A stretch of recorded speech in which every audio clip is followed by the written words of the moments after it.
오늘 말씀 여호수아 14장 6절에서 15절까지 말씀. 여호수아서 14장 6절에서 15절.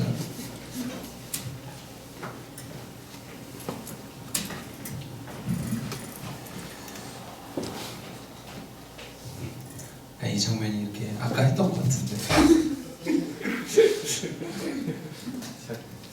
자, 형제들 한 절, 자매들 한 절씩 봉독하도록 하겠습니다. 형제들부터 읽겠습니다. 시작. 그때 유다 자손이 길가에 있는 여호수아에게 나아오고 그니스 사람 여분네의 아들 갈렙이 여호수아에게 말하되 여호와께서 가데스 바네아에서 나와 당신에게 대하여 하나님의 사람 모세에게 이르신 일을 당신이 아시는 바라.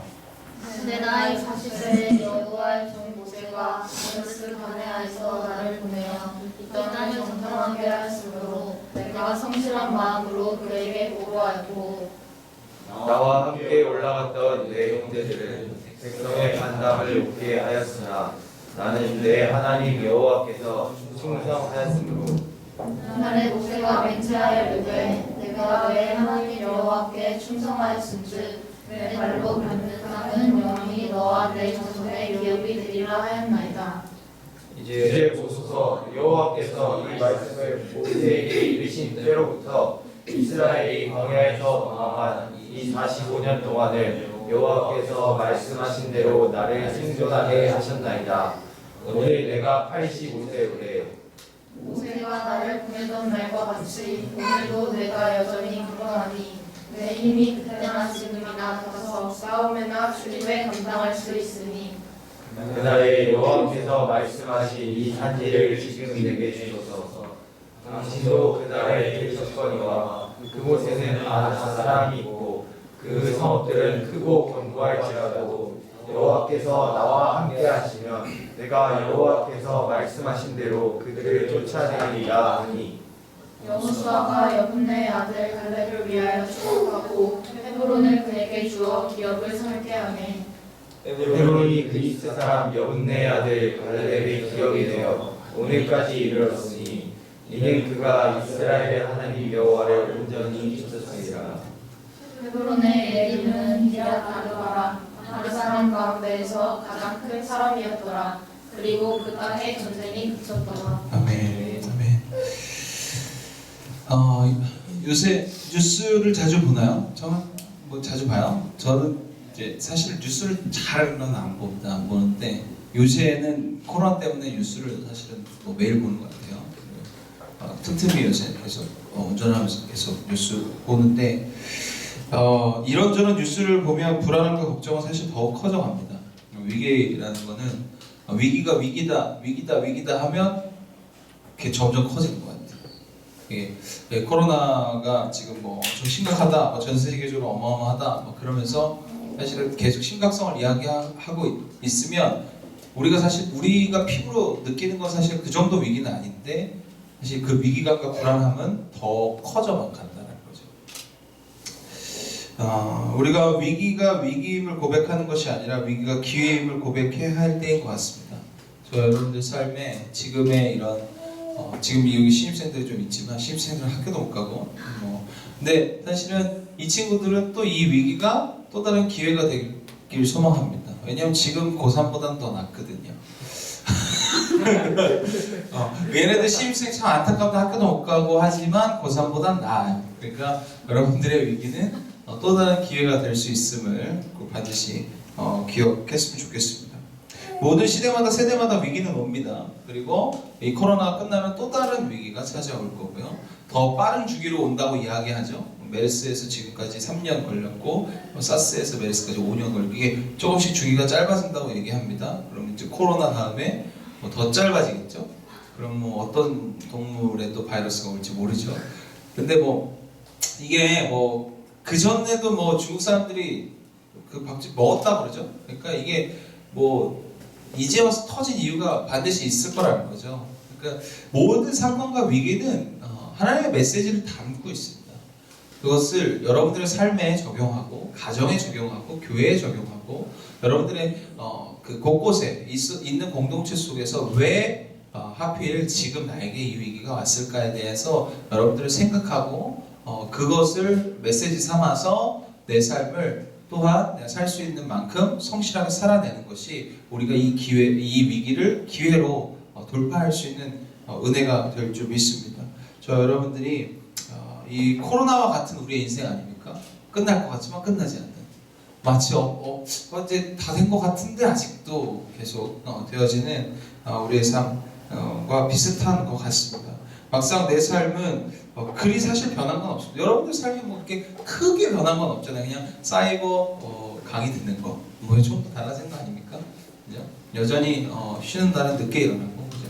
여전히 계속 침대 위에 붙어 있는 시간은 더 많고, 그죠? 유튜브 보는 시간은 점점 늘어나고, 뭐 이 정도죠. 뭐. 왜 큰 변화는 사실은 없습니다. 이게 왜냐하면 문제가 되는 게 아닌 건 사실은 문제가 문제이기보다 문제 자체가 우리 삶의 문제라기보다 문제 속에서 오는 심리적인 압박감, 심리적 이런 타격이 정신적 타격이라고 표현하죠. 이게 훨씬 더 크다는 거죠. 사실 코로나가 우리에게 주는 것, 저에게 주는 거는 사실 스케줄에 그런 큰 지장은 별로 없습니다. 많은 사람 다 만나고 제대로 할 거 다 해요.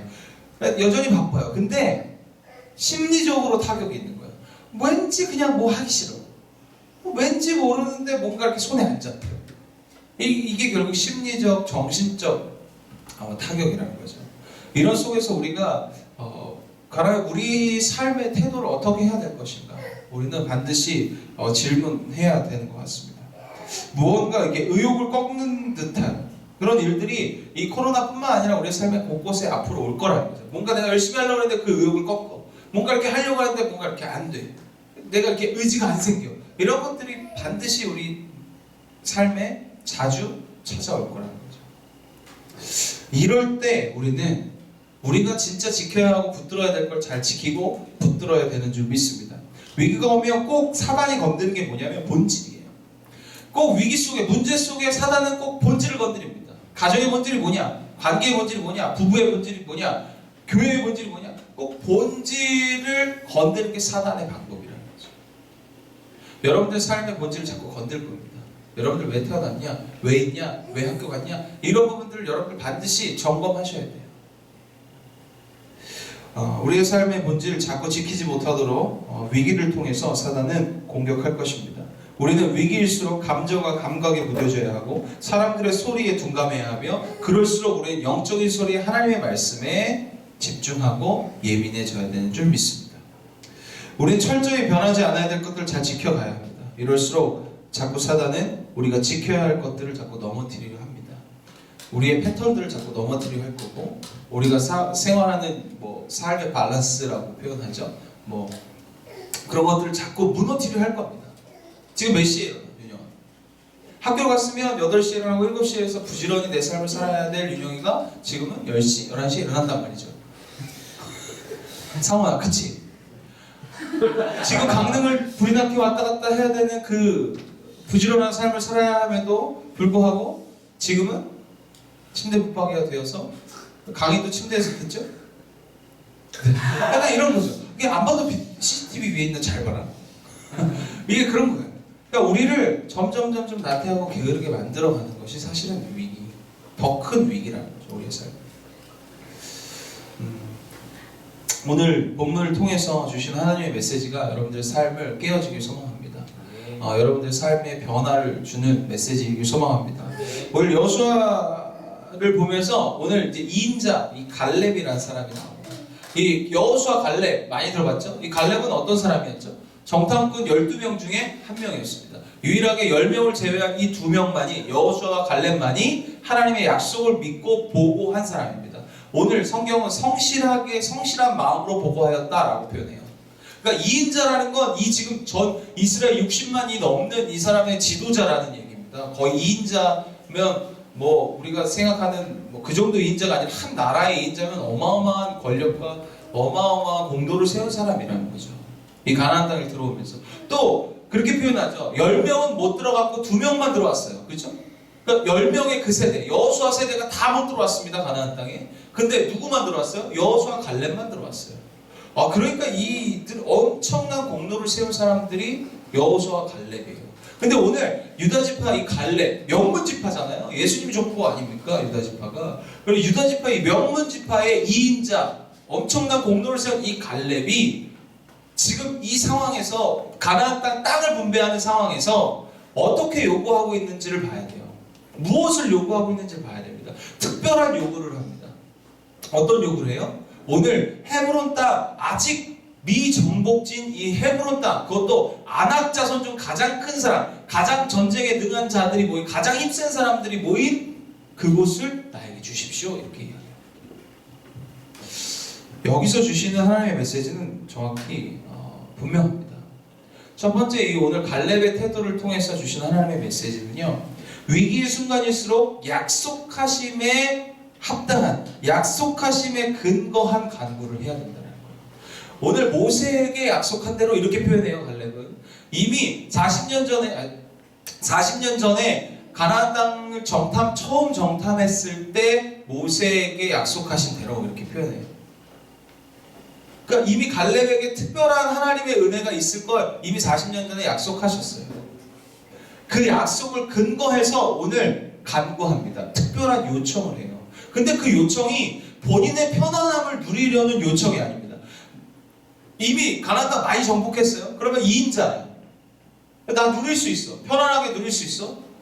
그러면 여러분들 편안함을 택하시겠습니까? 또 다시 전쟁을 하시겠습니까? 누구나 지금 오늘 성경은 이렇게 표현합니다. 85세 갈렙입니다. 85세 노인인 이 갈렙이 편안함을 추구하는 게 더 상식적입니까? 아니면 또 다른 전쟁, 그것도 아낙 자손 중에 가장 큰, 가장 단단한 그 사람들과 전쟁하는 게 맞습니까? 편안함을 추구하는 게 당연한 거죠. 당연한 요구죠. 모세에게 약속한 대로 갈렙은 지금 뭘 줘도 무조건 자기가 가질 수 있었어요. 무엇을 요구해도 지금 이스라엘 백성들은 여호수아는 갈렙에게 줬어야 돼요. 근데 갈렙은 무엇을 요구합니까? 오히려 불편함을 요구합니다. 오히려 다시 전쟁을 하기를 다시 그것도 가장 큰 가장 센 아낙 자손과 전쟁하는 것을 선택합니다. 아직 미정복지인이라고 표현해요. 사실 상식적으로는 이해가 안 갑니다. 상식적으로는 비상식적입니다. 왜? 다 누릴 수 있는 사람이 왜 굳이 그런 선택을 해야 할까? 이건 그리스도인 우리의 신앙인들의 태도를 다시 한번 이야기해주고 있습니다. 그리고 그 근본, 그 본질에 뭐가 깔려있다? 하나님의 약속이 깔려있음을 이야기하고 있습니다. 우리는요 어떤 문제가 터지면 문제 해결하는데 급급합니다. 문제 기도하는데 급급해요. 위기를 기도하는데 급급합니다. 근데 그게 아니라 위기가 아닌 그 속에 하나님의 메시지를 찾고 그것을 가지고 간구해야 되는 우리의 성숙함이 필요하다는 거죠.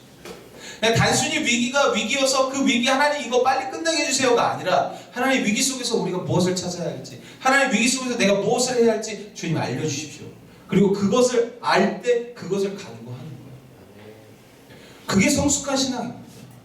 그게 위기를 기회로 만드는 자들의 모습이라는 거죠. 축복합니다. 여러분들 삶에 그 지금의 이 위기 속에서 하나님께서 여러분들에게 약속하신 것, 그 안에서 하나님이 과연 여러분들에게 주시는 그 메시지를 좀 찾기 소망합니다. 그리고 그 찾은 가지고 반드시 간구하며 기도하며 나아가는 저와 여러분들 되시길 축복합니다. 그러니까 편안함을 너무 추구하려 하지 마십시오. 오늘 야고보서 4장 3절에 이렇게 표현합니다. 같이 읽습니다. 야고보서 4장 3절.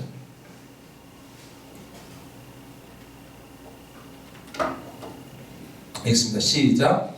구하여도 받지 못함을 정욕으로 쓰려고 잘못 구하기 때문이라. 여러분들 기도해도 받지 못하면 뭐다? 정욕으로 쓰려고 하기 위함이다. 그만큼 우리가 구하는 게 우리의 욕망으로 욕심으로 구하는 것들이 너무 많습니다. 여러분들 우리는 뭘 구해야 된다? 하나님의 약속에 근거한 하나님의 약속 가운데 거한 공동체를 위한 오늘 사실 이스라엘 백성은 누군가는 그 아낙 자손과 싸워야 했어요. 근데 누군가 싸워야 하는데 그 누군가 그 불편함을 누가 감수했어요? 본인이 다 누릴 수 있는 본인 자신이 감수했다는 거예요. 여기서 주는 메시지입니다. 우린 뭐 직책도 직업도 누릴 수 있지만 우리가 불편함을 감수하고 그것을 행할 때 지금의 위기가 반드시 기회로 온다는 사실을 여러분들이 기억하시길 바랍니다. 두 번째 여기서 주시는 메시지는 다수가 옳은 것은 아니라. 여러분들 우리가 다수결 되게 좋아합니다. 그죠? 민주주의 너무 좋죠. 여러분들 좋아 보입니다. 그리고 그게 많이 옳은 것을 선택할 수 있는 기회는 있습니다. 하지만 여러분들 다수는요 잘못 가다가는 집단 이기주의가 됩니다. 다수가 변질되면요 그것처럼 무서운 게 없습니다. 여러분들 하나님 성경은요 다수결을 어디에도 다수결로 하는 것은 없었습니다. 하나님은 뭐예요? 리더주의입니다. 리더를 통해서 하나님의 메시지가 나왔습니다. 그 리더 중심이었던 이유는 뭐예요? 결국 하나님 중심을 말씀하기 위함입니다. 니네가 다 선택할 수 있지만 내가 세운 그 리더에 복종하고 내가 세운 그 리더에 순종할 때 그것이 리더가 좀 부족할 수 있고 리더가 연약할 수 있고 연약하면 연약한 대로 부족하면 부족한 대로 또 잘하면 잘한 대로 하나님이 훈련시키시고 그 안에서 순종을 배워가는 거예요. 여러분들 다수결을 굉장히 좋아 보입니다. 오늘 마치 10명의 정탐꾼 다수결로 했으면 여러분들 가나안 땅 못 들어갔습니다. 그렇죠? 그래서 처음에 못 들어갔잖아요. 10명 보냈는데 갔다 왔는데 다수가 못 들어간대. 그래서 못 들어갔잖아요. 그래서 누가 못 들어갔어요? 다 못 들어갔어요. 다수결로 하고 결국 그 세대는 다 못 들어갔습니다. 어디서 죽었어요? 광야에서 다 죽었어요. 무덤이 어디 있는지도 모르고 시체가 어디 있는지 모르고 다 죽었습니다. 돌아다니다 다 죽었어요. 그렇게 된다는 거예요. 여러분들 예수님 못 박은 건 다수였습니다. 그렇다고 무조건 소수가 옳으냐는 건 아닙니다. 다수가 무조건 아니라는 얘기도 아니에요. 우리가 점검해봐야 된다는 거죠. 다수가 무조건 옳은 것은 아니기에 하나님의 약속, 하나님의 말씀을 따라야 된다는 거예요. 결국 다수 속에 하나님의 뜻이 있느냐, 다수 속에 하나님의 말씀 기준이 있느냐를 우리 반드시 물어봐야 된다. 마찬가지 소수도 마찬가지입니다. 지금 우리 성소수 얘기 많이 하잖아요. 소수가 물론 맞습니까? 아닙니다. 소수 안에 하나님의 뜻이 있느냐예요. 하나님의 말씀이 어디 있느냐죠. 그것이 아니라면 아닌 거예요. 하지만 다수든 소수든 많고 적음이 기준이 아니라 하나님의 말씀을 따라가는 것이 위기가 기회가 될 수 있는 기가 막힌 하나님의 방법이라.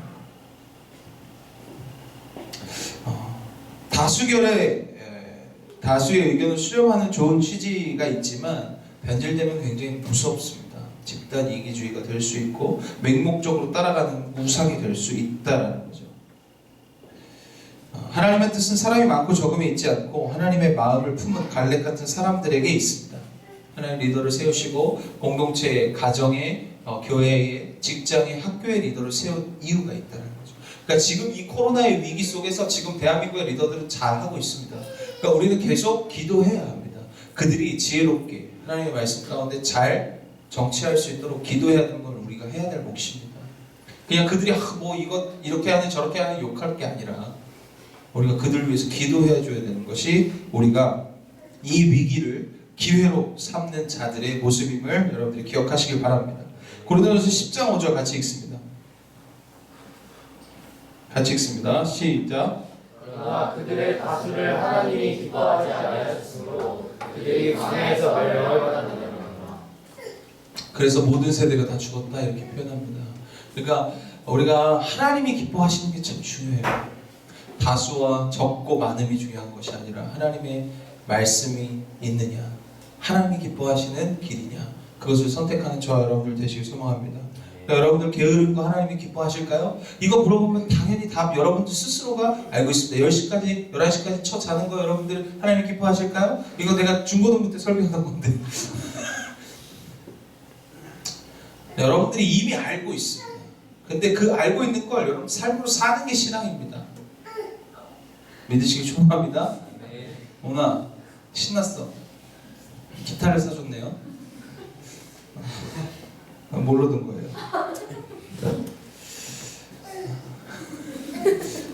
위기 속에서 쟤는 항상 기회를 잡고 있습니다. 세 번째 우리에게 주신 하나님의 메시지 세 번째는 우리의 성실함은 하나님 온전히 따르는 것입니다. 여러분들 우리의 성실함의 기준은요 하나님을 온전히 따라가는 거예요. 많은 사람들의 성실함의 기준은 뭐라고 생각해요? 내 일을 열심히 하는 거다 이렇게 얘기합니다. 여러분들 그거는 세상적인 성실함의 기준입니다. 그거를 무시해라가 아닙니다. 당연히 해야 되는 겁니다. 하지만 우리는 더 높은 차원, 고차원의 기준을 또 다시 세워야 된다는 거예요. 왜? 신앙인이기 때문에, 그리스도를 따라가는 그리스도의 제자이기 때문에, 성도이기 때문에. 그냥 단순히 세상에서 열심히 하는 열심만 하는 것이 아니라 모두 열심히 해야 된다. 하나님을 따르는 것을 온전히 해야 된다는 거예요. 만약에 내가 뭐 어떤 열심을 했는데 누군가 상처받았어, 누군가가 망했어, 이건 잘못된 성실입니다. 제가 주식하고 뭐 이런 거에 대해서 앞에도 잠깐 얘기했지만, 누군가는 망하는 길입니다. 내가 하면, 내가 잘 되면 누군가는 망하게 되어 있습니다. 여러분들 그거 우린 피해야 합니다. 내가 너무 열심히 하면 누군가는 마음 상할 수 있는, 영원히 잃어버릴 수 있는, 복음과 상관없이 살아가, 그런 건 우리는 자제해야 합니다. 절제해야 되죠.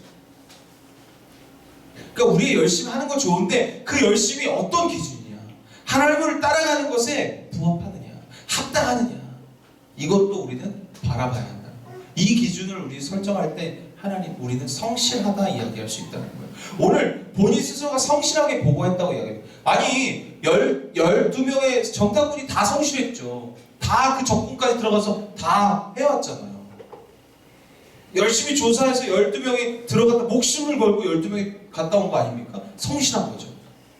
근데 오늘 갈렙만 성실한 마음으로 보고했다라고 이야기해요. 왜 그래요? 하나님의 약속을 믿는, 하나님을 따라가는 보고를 했다는 거예요.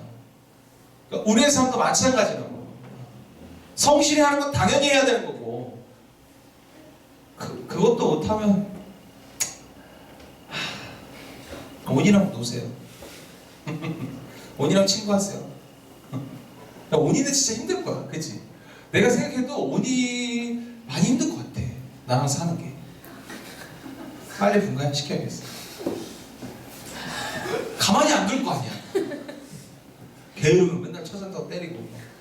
제가 처음에 사랑임에 야구바트 하나 못 차고, 사다 못 차고, 나무 패트로 하나 사다 못 차고 그랬어요. 윤영아, 그 정도 아니지?